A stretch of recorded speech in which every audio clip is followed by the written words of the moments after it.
Bom dia, pessoal. Meu nome é Adriana Quintesco dos Santos, sou vice-presidente da Comissão do Direito Imobiliário da ABA e hoje é a nossa primeira reunião. Quem vai nos prestigiar com a sua palestra de abertura é o Dr. Marcos Vinícius Martins, que é o presidente da comissão. O assunto de hoje é locações.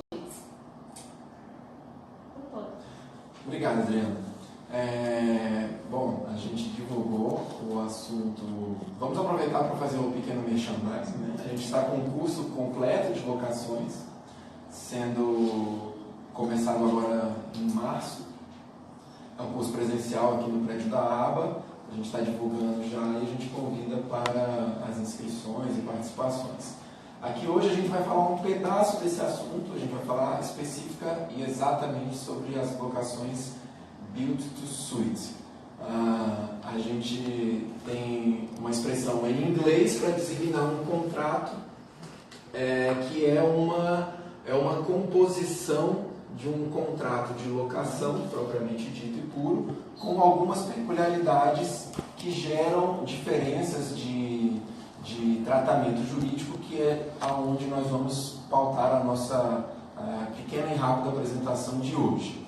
Então, voltando aqui, a gente vai falar especificamente das locações Build to Suit e nada melhor do que começar pelo começo. Então, a gente começa numa rápida apresentação para que depois a gente avance. Então, o que são, de modo simplificado e direto, as locações Build to Suit? As locações chamadas Build to Suit, e daqui para frente eu vou me permitir falar pela sigla para ficar mais fácil.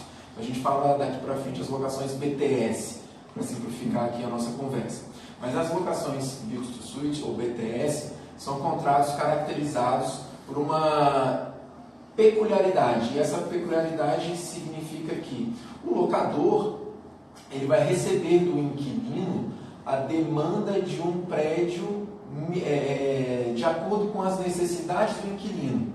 E esse locador ele vai promover a aquisição do terreno, se for necessário, e principalmente o que é mais central, nos parece, é a construção do imóvel nos termos que o inquilino deseja. Então, resumidamente, você vai ter um contrato de locação, mas após uma operação de construção, sendo que essa construção ela é feita sob demanda, sob medida, daí a expressão em inglês Build to Suit. E a gente já passa para tentar traduzir essa expressão, nos ajuda a compreender o contrato.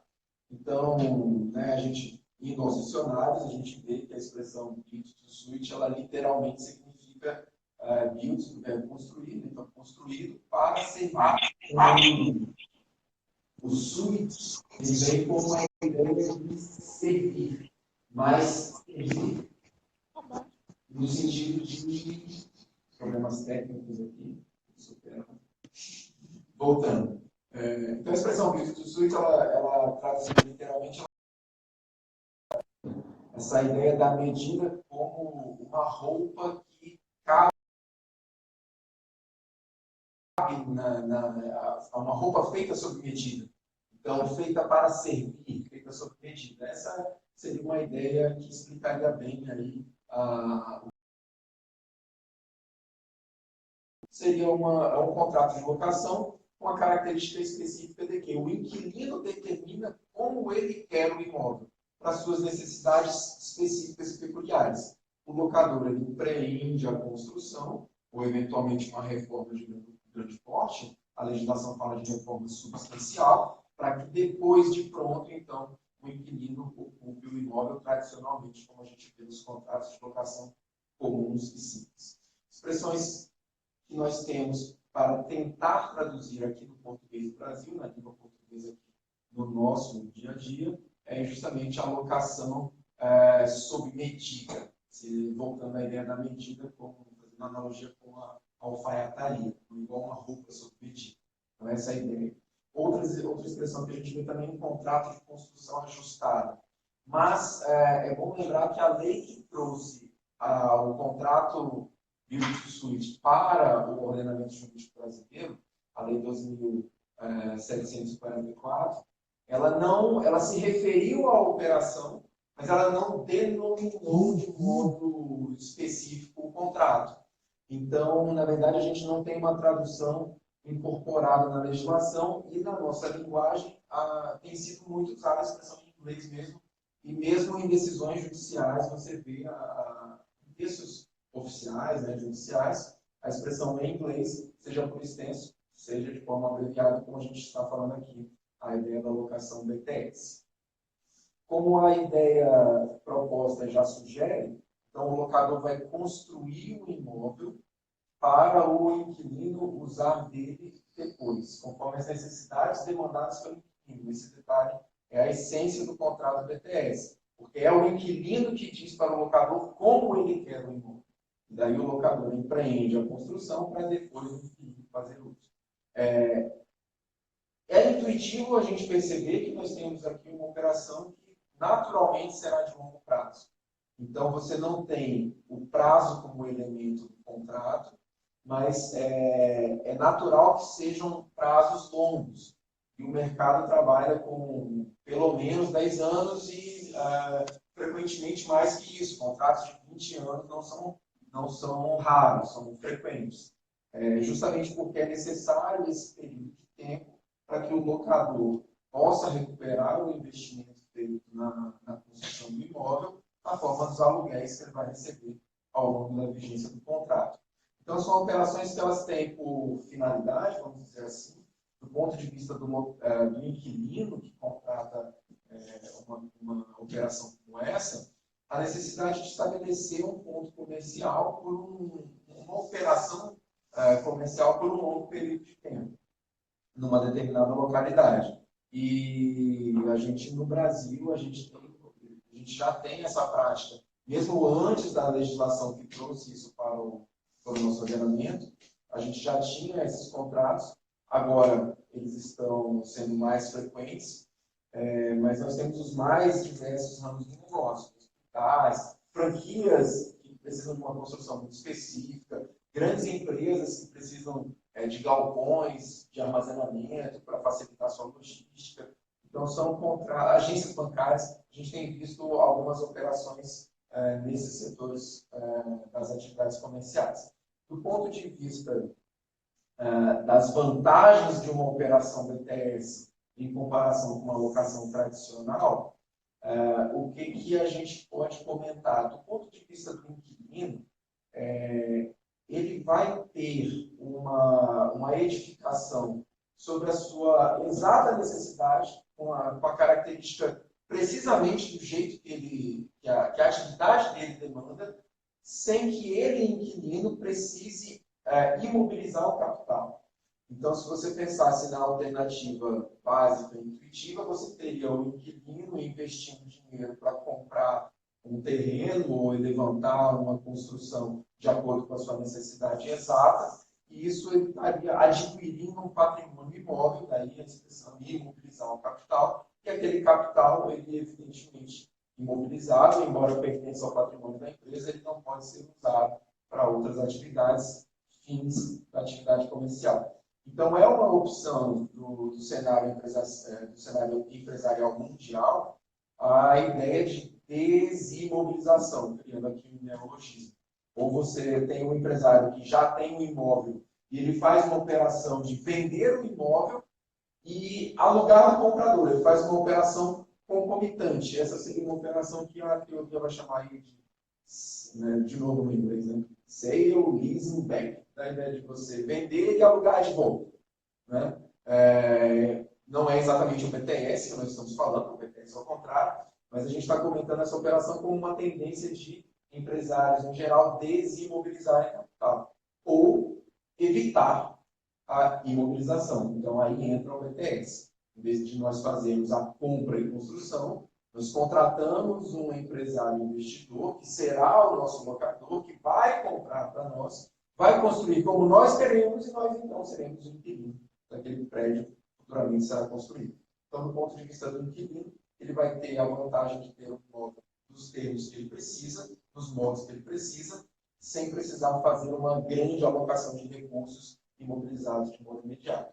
Do ponto de vista do locador, por outro lado, ele evidentemente ele vai ter um perfil de investidor, de empreendedor no mercado imobiliário, e a operação acaba sendo uma forma dele, locador, construir um patrimônio com os recursos dessa locação. Então, a gente daqui a pouco vai entrar dar um pouco mais de detalhes, mas a operação o locador ele vai dispor de financiamento no mercado imobiliário e esse financiamento será lastreado pelos valores das locações de longo prazo, de 10, 15, 20 anos, que ele vai receber durante o percurso em função do contrato. Então, é uma forma do locador construir patrimônio de modo, vamos dizer assim, praticamente financiado pelo mercado. Né? E avançando aqui na nossa conversa, a gente falou que o aspecto temporal ele não é essencial do ponto de vista jurídico, ele não é requisito de validade, mas ele é um elemento da equação negocial importante, porque justamente nesse período de 10, 15, 20 anos é que os problemas vão acontecer. Então, muito frequentemente, as questões econômicas, sejam as questões econômicas do cenário nacional como um todo, ou sejam questões econômicas específicas daquela empresa, muito frequentemente do inquilino, que vão gerar problemas na execução do contrato. E aí, nesse período de tempo, que se vê muito já discussões nos tribunais a respeito da possibilidade desses eventos econômicos serem usados para você rever o contrato. Como a gente falou, nós temos uma lei agora no finalzinho de 2012, mas antes disso a discussão era muito mais forte. Daqui a pouco a gente vai comentar a lei e a gente volta nessa discussão a respeito da repercussão dos eventos econômicos na execução do contrato. E aí, bem, aqui a gente precisa dar um passo adiante, porque a gente fez uma apresentação de modo simplificado. Na nossa apresentação simplificada, nós dissemos que o locador é contratado pelo inquilino, o locador do inquilino contrata, o inquilino determina o imóvel que ele deseja, que ele precisa, e o locador empreende a construção desse imóvel que futuramente vai ser usado. Após construir, vai ser usado. Mas isso é uma ideia de apresentação, porque na vida do dia a dia, na prática, a gente tem uma composição de contratos que vai levar à execução das obrigações da imprevistas. Então, é muito frequente que o locador não tenha ele a expertise para a construção. Então, é evidente que vai entrar em cena um novo personagem. O locador precisará contratar uma empresa construtora em alguma configuração de um contrato de empreitada. Então, aí você já tem aí mais um contrato que vai ser composto, vai compor o cenário da operação BTS. É frequente que o nosso locador não tenha ele no seu patrimônio disponível, no seu patrimônio mobilizado, o dinheiro para pagar a obra. Então, ele vai precisar locador, vai precisar fazer algum contrato, alguma operação que gere o recurso para financiar aquela empreitada. Então, nós temos aí a evidente alternativa dos empréstimos bancários, puro e simples. O locador pode ir ao banco tomar um dinheiro, o que é uma opção do ponto de vista teórico, mas nós sabemos que, principalmente na nossa realidade brasileira, a incidência de juros bancários ela é muito alta. Então, o custo dessa operação se torna muito elevado. E daí surge a alternativa de financiamento, que vem sendo cada vez mais aplicada, sobretudo de 2013 para cá, né? A lei é do finalzinho de 2012, mas de 2013 para cá, ela vem sendo cada vez mais utilizada, que é o financiamento por meio do mercado investidor, dos pequenos investidores pulverizados. O que vai acontecer por meio da emissão de certificados de recebíveis imobiliários. É um tema um tanto quanto mais específico, mas ele compõe o cenário das operações BTS. Eu acho que vale a pena a gente falar um pouco sobre esses certificados. Então, os chamados CRIs, né, o Certificado de Recebível Imobiliário, na verdade, ele é uma operação de securitização. São figuras é uma figura que foi criada pela lei, a lei do Sistema Financeiro Imobiliário, a 9.514. E, em resumo, haverá uma empresa de natureza específica, que são as securitizadoras, que estarão autorizadas a emitir papéis, que são títulos. Títulos que vão ser negociados, assim, mal comparando como ações são negociadas. Então, esses títulos, o nome da CRI, Certificado de Recebível Imobiliário, são lastreados justamente por finanças a serem pagas, receitas a serem pagas, créditos de origem imobiliária. Então, o CRI ele não é vinculado de modo obrigatório a um contrato TTS, a um contrato de locação. Você pode ter CRIs emitidos de outras fontes, vírgula, desde que emitidos por créditos imobiliários. Por exemplo, se eu fizer uma venda do meu imóvel e essa venda for feita a prazo, esse crédito a receber, oriundo de uma venda de imóvel, também é um recebível imobiliário. Mas no caso, a gente está especificando em relação às operações BTS. Locação de imóveis geram para o inquilino o dever de pagar. Esse dever de pagar é um crédito para o locador. Esse crédito é um recebível imobiliário. Então, você pode ter o locador fazendo essa operação. Em que consiste a operação de modo simplificado para a gente avançar? O contrato de locação de 10, 15, 20 anos gera um crédito para o locador. O locador ele faz uma operação de cessão de crédito do direito civil, lá do Código Civil, para a empresa securitizadora. Essa empresa securitizadora, ela faz a cessão de crédito onerosa e a securitizadora vai pagar o locador, obviamente com deságio. Supondo que ao longo do contrato de 10, 15 anos, um número imaginário, o locador deveria receber ao longo do tempo, aí vamos supor aí 10 milhões. Então, a securitizadora vai aplicar um deságio, então, sei lá, quantos por cento, uns 20%, sei lá, vai pagar para o locador de imediato e com aquele valor em caixa, o locador vai poder empreender aí a obra de construção, que é o propósito da locação de usufrutos. Do ponto de vista da securitizadora, agora a securitizadora é titular daquele crédito. Então, é ela, a securitizadora, que vai receber ao longo do prazo do contrato. Então, o que vai acontecer é que, com base nesse contrato de locação a receber, a securitizadora emite novos papéis, que são verdadeiros tipos de crédito. Então, a securitizadora vai emitir esses papéis, que são os CRIs, e esses CRIs serão vendidos pelo mercado investidor como se fossem ações. Mal comparando, né? Não são ações, mas assim, a ideia é de você vender para o pequeno investidor. E o pequeno investidor, ele vai comprar, na verdade, na forma de investimento, um papel que vai lhe dar, né, daqui a um prazo X, estipulado no próprio papel, o direito de receber o valor investido com juros. Do ponto de vista do consumidor final, do investidor, ele está fazendo uma aplicação financeira. É um título de renda fixa, que você negocia aí no seu internet banking.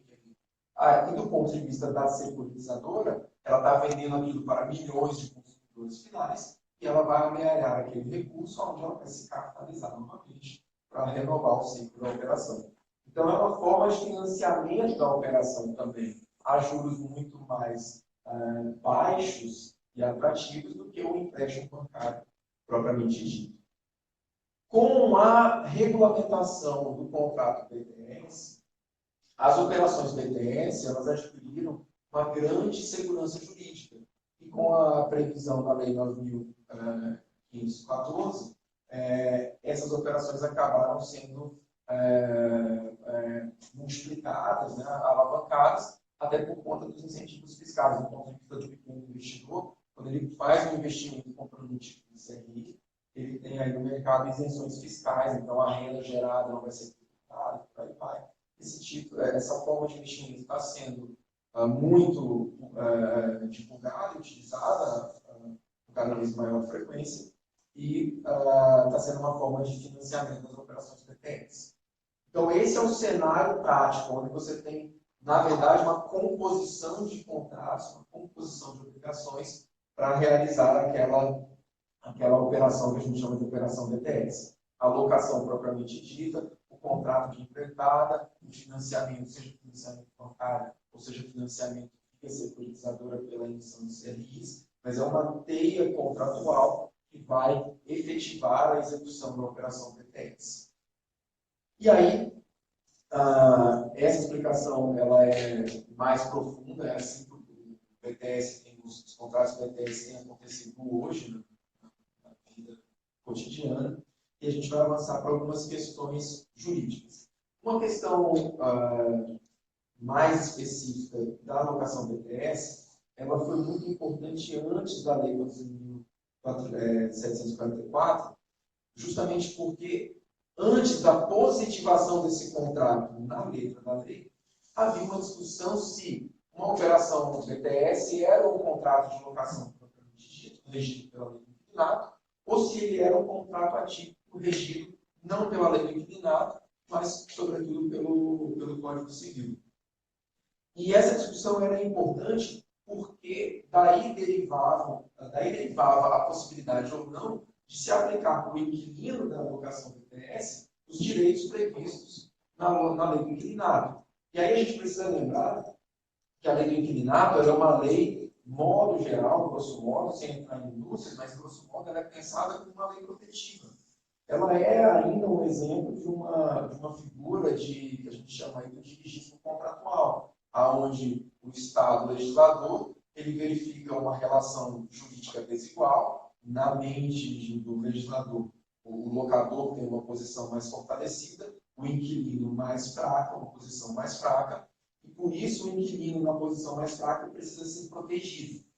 E a lei do inquilinato ela é bastante protetiva em relação ao inquilino, apesar das reformas. Só que numa operação BTS, essas proteções elas provocavam justamente o desequilíbrio daquilo que estava financeiramente equilibrado na origem. Porque na origem do contrato BTS existe necessariamente um cálculo um tanto quanto complexo, onde nós vamos projetar o retorno do investimento a longo prazo. Se nesse longo prazo o inquilino pode usar uma ferramenta genérica da lei do inquilinato para mudar a sua obrigação de pagar, para rever o valor a ser pago, isso vai provocar a ruína do locador.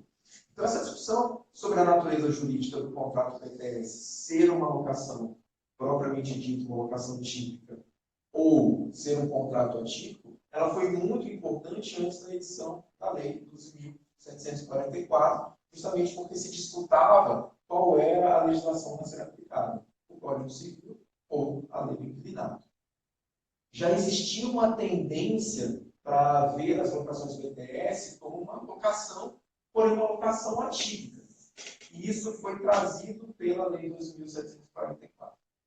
A Lei 2.744, ela é uma lei do finalzinho de 2012, para ser mais exato, dia 20 de dezembro de 2012, e ela, como a gente vem falando, ela trouxe o contrato de BTS para dentro do ordenamento jurídico.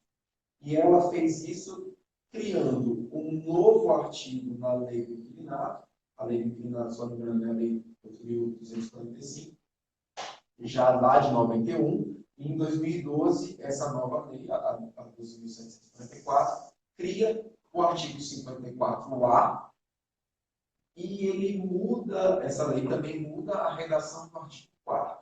Essas duas mudanças foram centrais para equacionar esses problemas que estavam postos aí no cenário jurídico.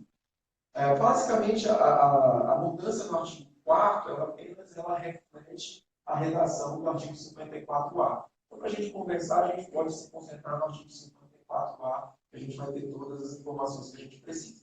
Então, lembrando, a gente está lendo um artigo dentro da lei do inquilinato, o artigo 54A, inserido por essa lei de 2012.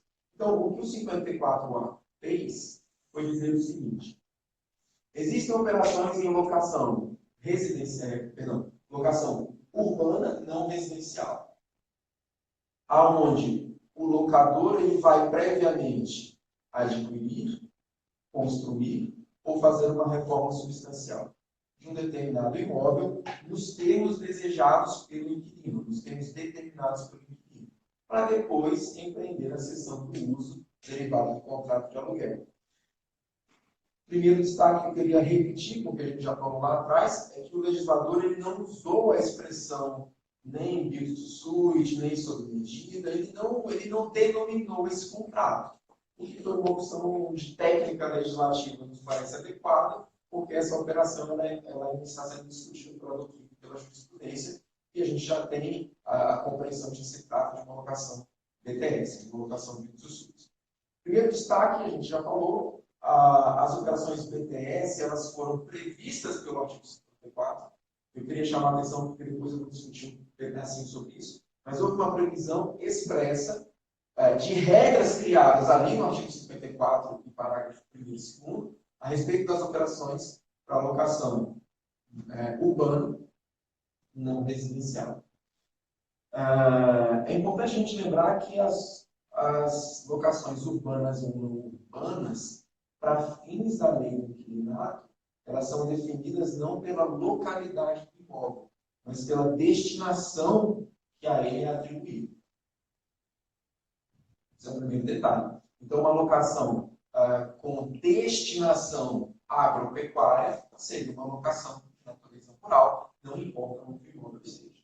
Uma locação com destinação comercial, industrial, atividades civis, atividades de associações sem fins lucrativos, ONGs, de modo geral, sindicatos, etc., seriam locações urbanas, repito, para fins da lei do inquilinato, não importa onde o imóvel esteja. Esse é o primeiro detalhe importante a ser lembrado. Outro detalhe é a locação não residencial, é a expressão própria da lei do inquilinato, e ela não é sinônimo de locação comercial. A locação comercial ela é um tipo, uma espécie de locação não residencial, mas não são expressões sinônimas. Porque a locação ela é residencial quando a finalidade é a moradia. E ela é não residencial quando a finalidade é outra, que não a moradia.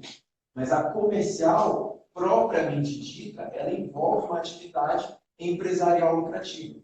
Então, se eu tenho, por exemplo, uma locação para uma associação sem fins lucrativos, eu não posso chamar aquela locação, tipicamente falando, de comercial, embora ela seja não residencial. Esse pequeno comentário ele é só para lembrar que as locações BTS elas são previstas para as locações não comerciais em geral.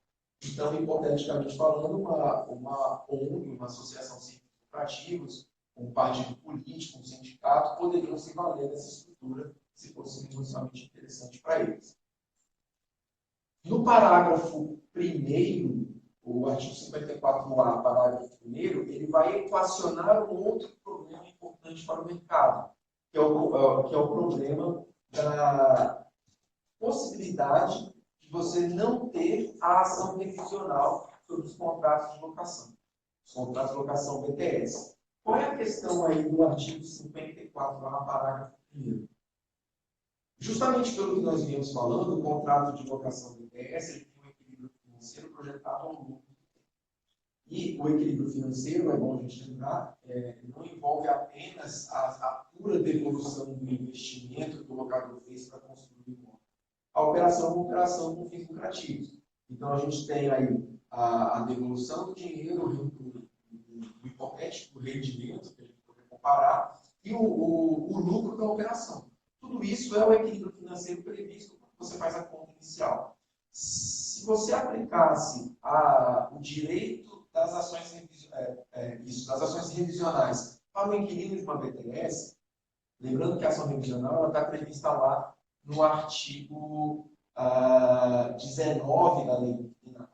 A ação revisional é uma forma do inquilino ou do locador, ambos, é uma ação que seguiria para os dois, rediscutirem o valor da locação após 3 anos de contrato, em virtude do valor de mercado imobiliário ter subido ou descido. Então, o inquilino pode, depois de 3 anos, falar assim, poxa, eu estou pagando aqui 10 mil por mês, mas o mercado desceu. Um imóvel como esse, hoje, eu alugaria por 8, por 7. Então, a ação revisional permite que o inquilino, caso não tenha um acordo espontâneo, por meio de ação judicial, rediscuta o valor justo de mercado para aquele prédio que ele está alugando. Então, se a gente permitisse que isso fosse feito no contrato BTS, toda a equação financeira inicial seria prejudicada. Daí a discussão que nós falamos antes a respeito da natureza jurídica do contrato de locação BTS. Porque antes da lei, se a gente entendesse que a locação BTS era um contrato de locação típica e eu garantisse para o inquilino BTS a ação revisional, toda essa equação poderia ser prejudicada. Então, a jurisprudência já se orientava para evitar a ação revisional dos contratos BTS antes da lei. Mas jurisprudência é sempre jurisprudência. A gente tem os entendimentos minoritários dissonantes, que geravam um cenário de insegurança jurídica. Com a lei atual, é possível inserir no contrato uma cláusula onde as partes expressamente renunciem ao direito revisional. E essa renúncia será considerada válida com base no artigo 54, parágrafo 1º. O detalhe é que a renúncia precisa acontecer.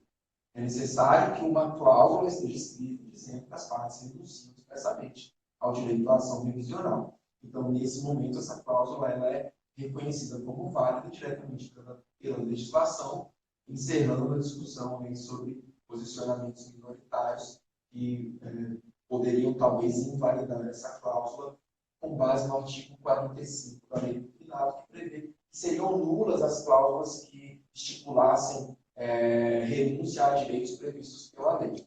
Então, esse artigo 45 da Lei do Inquilinato é um artigo importante, mas ele está afastado aqui na BTS justamente porque o 54A, parágrafo 1º, autorizou a renúncia expressa. Mas lembrando que a renúncia precisa ser feita.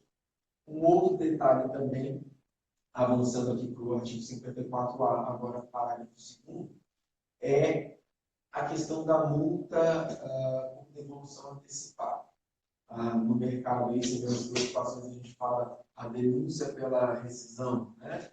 Tecnicamente não seria, juridicamente falando, não seria uma rescisão, vamos falar aqui da denúncia. Qual o problema posto? Um contrato de locação em geral, BTS ou não, com prazo determinado, o locador não pode retomar o imóvel antes do prazo, salvo motivo de rescisão contratual agora no sentido técnico.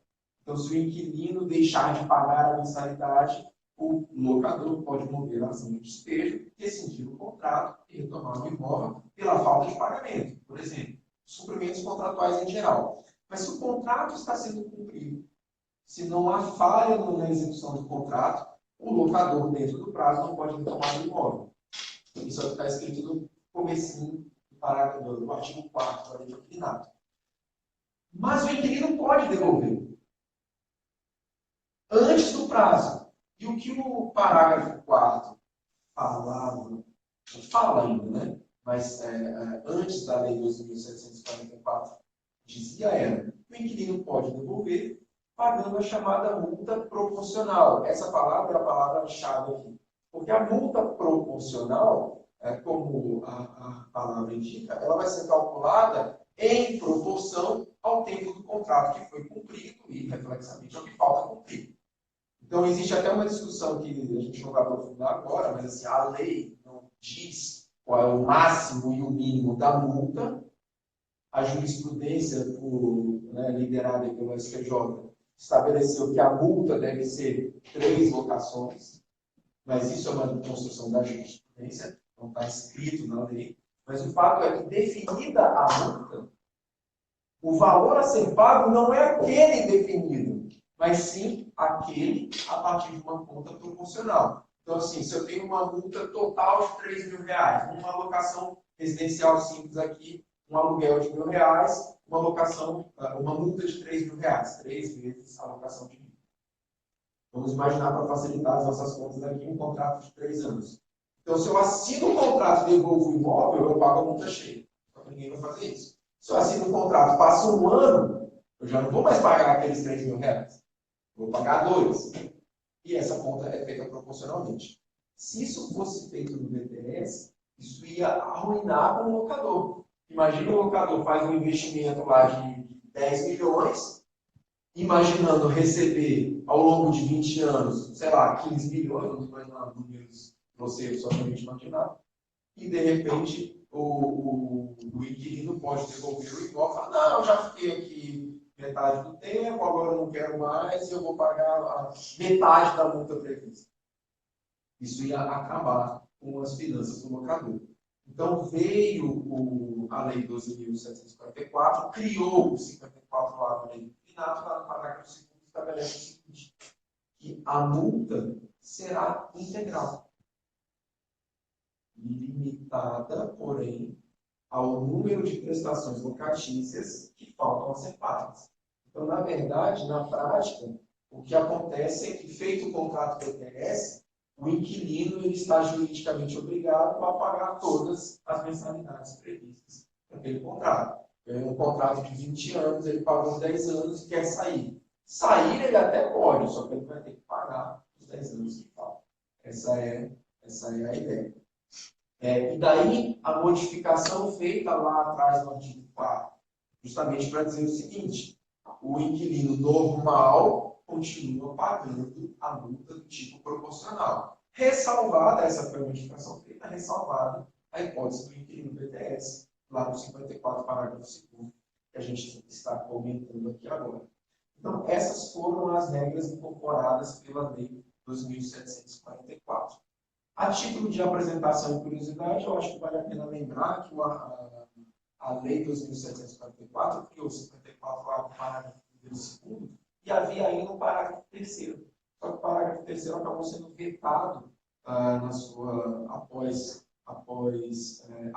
o projeto ter sido aprovado, e teve o veto presidencial, então o parágrafo 3º foi retirado aí da nossa discussão, mas basicamente era um parágrafo que exigia a forma de escritura pública para o contrato do BTS para as operações de cessão de crédito que a gente comentou.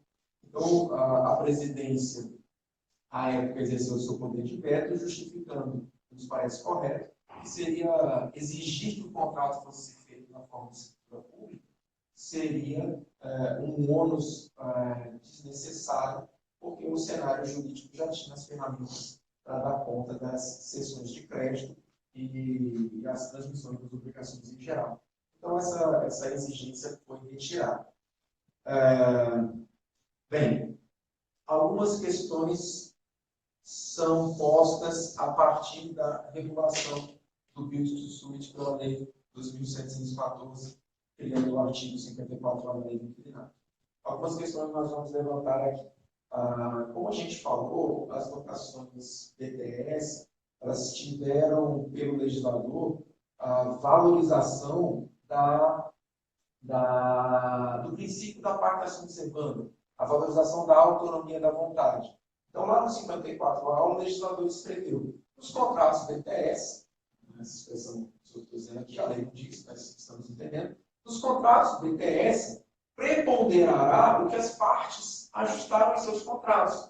Então, o legislador ele diminui a força da lei do inquilinato, que, como a gente comentou no começo, é uma lei de natureza protetiva, é uma lei de dirigência contratual, protegendo o inquilino.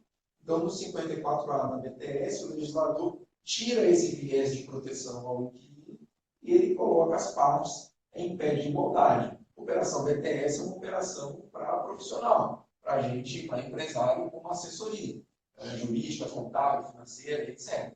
Então, são partes que negociam em pé de igualdade, vamos olhar para o contrato.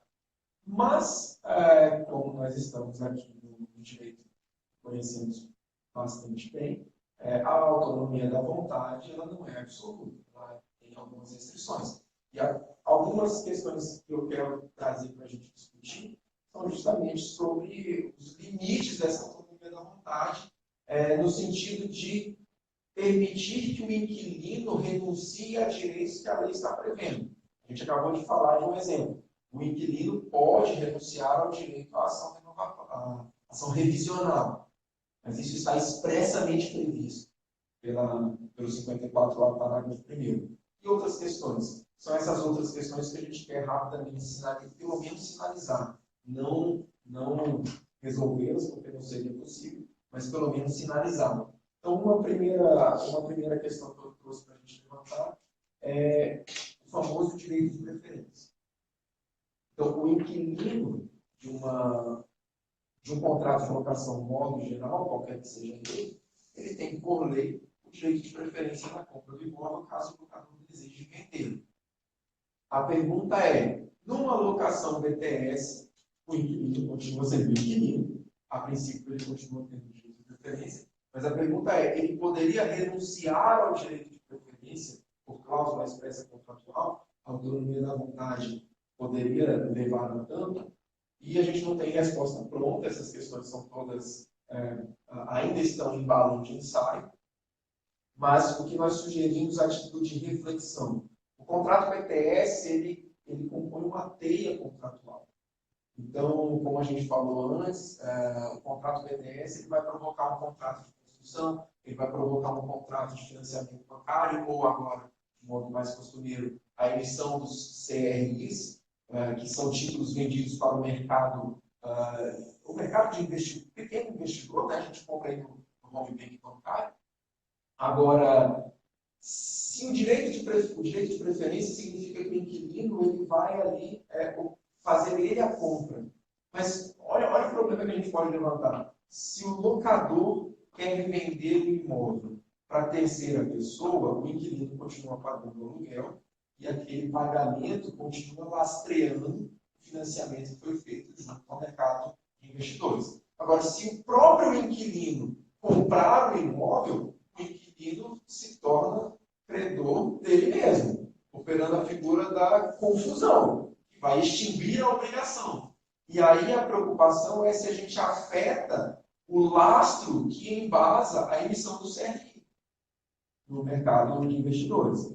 Então, a nossa proposta de reflexão, de novo, não é uma resposta pronta, mas é que o inquilino deve ter garantido o direito de preferência firme, respaldados os direitos de terceiros. Então, se a equação financeira for fechada, se a soma for zero, vamos dizer assim, se todos os personagens pagaram e receberam o que tinham para pagar e receber, aí sim eu acho que o inquilino tem como exigir o seu direito de preferência, fugindo de uma renúncia genérica num contrato hipotético. Agora, é necessário olhar para esses terceiros, principalmente aí os investidores que adquiriram os títulos CRIs. Se eu resolvi o problema do CRI, por exemplo, se eu antecipei os recebíveis, se eu fiz pagamento antecipado e os investidores estão assegurados, eu não vejo por que retirar do inquilino o direito de preferência. Isso é um ponto para a gente levantar. Segundo ponto num contrato de locação em geral, o artigo 37 da lei do inquilinato, ele restringe as garantias a apenas uma modalidade. Nós temos alternativas, eu posso fazer calção, eu posso fazer fiança, seguro-fiança, cessão de cotas de fundo de investimento. São alternativas, mas eu só posso usar uma. E a pergunta é, num contrato BTS, mediante autonomia das vontades, eu posso afastar a restrição do 37 e criar mais de uma modalidade de garantia? Isso é uma pergunta que se coloca. E a minha intuição inicial é que sim, porque justamente pelo tamanho da operação financeira do contrato BTS, repetindo, a gente está falando de atores que operam com igual força financeira e jurídica no nível aproximado, é um jogo de profissionais, eu não vejo por que não permitir que as partes de comum acordo concordem em criar mais de uma modalidade de garantia, uma calção, uma fiança, uma fiança, de modo combinado. De novo, são balões de ensaio, a gente está repetindo. A questão da ação renovatória é uma questão interessante, porque a ação renovatória é uma ação judicial específica para locações comerciais, e aí vale, do ponto de vista da letra expressa da lei, sem fazer análise teórica, a gente não está falando de toda e qualquer locação não residencial, mas apenas especificamente as comerciais propriamente ditas. Nas locações comerciais propriamente ditas, o inquilino, o empresário, ele pode mover uma ação judicial, uma ação renovatória, para forçar a renovação do contrato de aluguel, ainda que contra a vontade do locador. Claro que tem requisitos, lá no artigo 51, claro que tem exceções, lá no artigo 52, mas o fato é, preenchidos os requisitos e ressalvadas as exceções, o inquilino comercial ele pode mover a ação renovatória. A pergunta é, número 1, seria válida uma ação renovatória para uma alocação do ITS? Pergunta número 2. Seria válida a exclusão do direito da renovatória via contrato do ITS? A primeira pergunta e primeira reflexão. Né? Uma ação renovatória me parece completamente compatível com a alocação do ITS. A ação renovatória ela tem lugar quando o contrato chega ao fim, ou estar perto de chegar ao fim, para criar um novo contrato renovado, para um novo ciclo contratual. Então, se a gente está pensando que a alocação do ITS ela é uma alocação que tem uma equação financeira complexa, é verdade. Mas a ação renovatória só vai acontecer quando essa equação chegar ao final. Então, o contrato já vai ter sido cumprido na sua essência. E depois de terminado o primeiro ciclo contratual, o que você tem dali para frente é uma alocação comum. Embora isso não esteja escrito literalmente na lei, mas isso decorre da natureza do empreendimento. A operação BTS, eu sou o inquilino, determino como eu quero o meu imóvel, você que é o locador por si ou pelas empresas parceiras, você faz a construção e depois a gente entra no período de locação, vamos chamar entre aspas, de cura, mas essa operação combinada ela foi prevista para que o locador tenha a remuneração em 10, 15, 20 anos. Ao final do prazo, eu já esgotei aquele ciclo. Então, nada impede que eu faça, que eu, inquilino, faça uso da ação renovatória. Me parece completamente compatível. A segunda questão já me parece um pouco mais delicada, porque já que o 54A determinou que as partes têm uma autonomia da vontade valorizada, a pergunta é justamente essa. Por contrato, eu posso renunciar à ação renovatória? E aí, agora, a minha resposta, a minha intuição é negativa. Eu acho que a gente não deve validar uma cláusula contratual que previamente provoque a renúncia à ação renovatória, justamente pelo que estávamos sugerindo. A ação revisional foi expressamente autorizada para sua renúncia.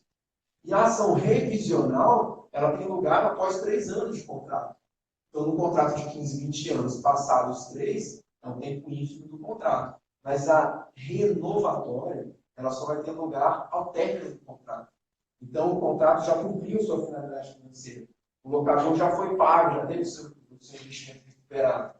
Então, a renúncia antecipada à ação renovatória, por causa contratual, me parece que vai esbarrar no famoso artigo 45, que considera nulas as cláusulas que têm finalidade retirar direitos previstos. E o detalhe é que o 45, ele expressamente menciona a ação renovatória. Então, uma cláusula contratual que provoque a renúncia à ação renovatória, ele esbarra de modo chapado direto no texto literal do artigo 45. Então, quanto à renúncia antecipada da ação renovatória, me parece aí um problema que seria uma cláusula inválida. Um último comentário que eu queria fazer para a gente terminar essa conversa, sugerindo assuntos, é a forma do contrato. O contrato BTS, embora seja financeiramente, contabilmente complexo, juridicamente complexo, ele acaba sendo um contrato de forma livre. Ele é um contrato que cai na regra geral lá do Código Civil, no artigo 107, é um negócio jurídico de forma livre, em que pese a sua complexidade da operação financeira. Você, hipoteticamente, do ponto de vista do exercício teórico, seria válido um contrato feito de boca. É claro que isso é só um exercício teórico, você não vai ver nenhum contrato BTS de boca no mercado. Mas o que eu quero dizer é uma questão mais específica. Esse contrato ele não precisa ser feito no cartório, ele pode ser feito por escritura particular. E, além dele ser feito no cartório de notas, na escritura pública do cartório de notas, existe uma outra figura que é o registro, a averbação do contrato de locação na matrícula do imóvel locado. De novo, isso não é uma exigência, a lei não exige a averbação para que o contrato seja válido. Mas veja, a lei do inquilinato ela vai exigir a averbação na matrícula do imóvel locado para que o inquilino possa ter plenamente alguns direitos. Há pouco a gente abriu a discussão sobre o direito de preferência. Já é uma discussão se pode haver o renúncio ou não. Mas vamos supor que o inquilino VTS tem o seu direito de preferência. Se o seu direito de preferência foi desrespeitado, ou ele vai postular indenizações, mas ele fica sem o imóvel, ou ele vai postular a adjudicação do imóvel para si. E aí é onde a gente tem que chegar, porque para que ele possa postular a adjudicação do imóvel para si, dentre outros requisitos, ele precisa ter feito a averbação do contrato de locação da matrícula do imóvel. Isso é um detalhe que me parece importante. Outro é o que a gente chama do direito de permanência. Então, vamos supor que o proprietário está vendendo o imóvel, o inquilino foi procurado, você tem preferência, quer exercer a preferência para adquirir o imóvel, o inquilino fala que não quer ou não pode, tanto faz, e o proprietário vai vender no mercado, vai vender o imóvel no mercado. A questão é que um novo dono, ele não fez contrato com o inquilino. Pelo princípio da relatividade subjetiva, este novo dono não é obrigado a suportar o inquilino dentro do seu imóvel. Então, o novo dono, ele pode, porque a lei determina, isso está lá na lei no artigo 8º, denunciar o contrato de locação.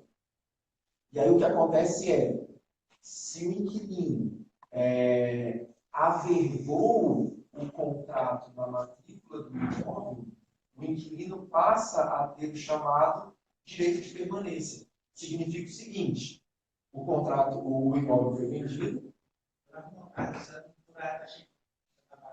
Pequenas informações técnicas aqui com a nossa presidência.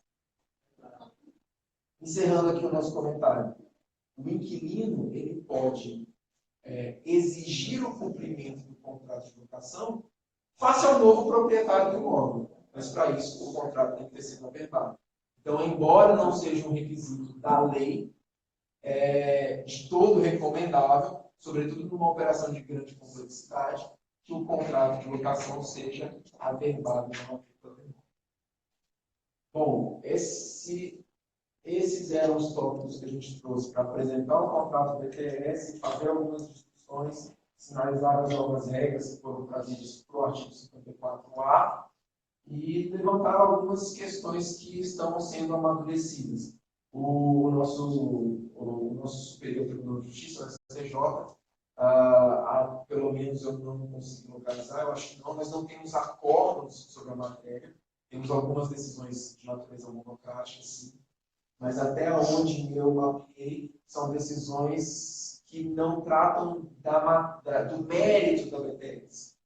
São acordos, são decisões que trataram das questões procedimentais dos processos. Com a regulamentação, a quantidade de decisões dissonantes foi bastante reduzida, embora não eliminada, mas foi bastante reduzida. E a gente tem agora uma harmonia trazendo aí essas aplicações do 54A, parágrafo 1º e 2º para dentro dos tribunais. Outras questões estão surgindo, mas a gente ainda precisa de tempo para o amadurecimento desses problemas. Então, eu agradeço a atenção no espaço e a palavra para o senhor presidente. Gente, eu vi a tamanho da importância da regularização dessa lei para o mercado imobiliário, principalmente porque ela não envolve duas partes, né? Ela envolve vários terceiros de atores. Exatamente. E uma coisa que me chamou a atenção é a questão da insuficiência. Essa lei, ela não tem limite suficiente. Ela trata as partes de uma forma igualitária e ela vem ao encontro do novo Código Comercial, que ele está tirando a questão, assim, essa parte aí é insuficiente, ele tira isso. E essa lei, ela está mais ou menos separando. A lei original, a lei do inquilinato, ela tem essa pegada, mas a lei que regula o PTS, na mesma linha do artigo 54-100A, né? O 54A, na mesma linha do 54, que fala dos shoppings, ele tem essa ideia de validar, de reforçar a autonomia das vontades, tratando ali o inquilino e o locador como partes iguais, numa relação equilibrada. Doutor, muito obrigada. Nossa, é pegar. Gente, nos dias 9, 11, 13, 16 e 18 de março, vai ocorrer, então, aqui na aba, na Associação dos Advogados, um curso que é Lei do Inquilinato na Prática. Vocês podem se inscrever direto, né? No site. Está no site. E O link do Instagram. muito bom. Então, é isso, né? A nossa próxima reunião será no dia 26 de março e a live será sobre comunicos. Bom dia.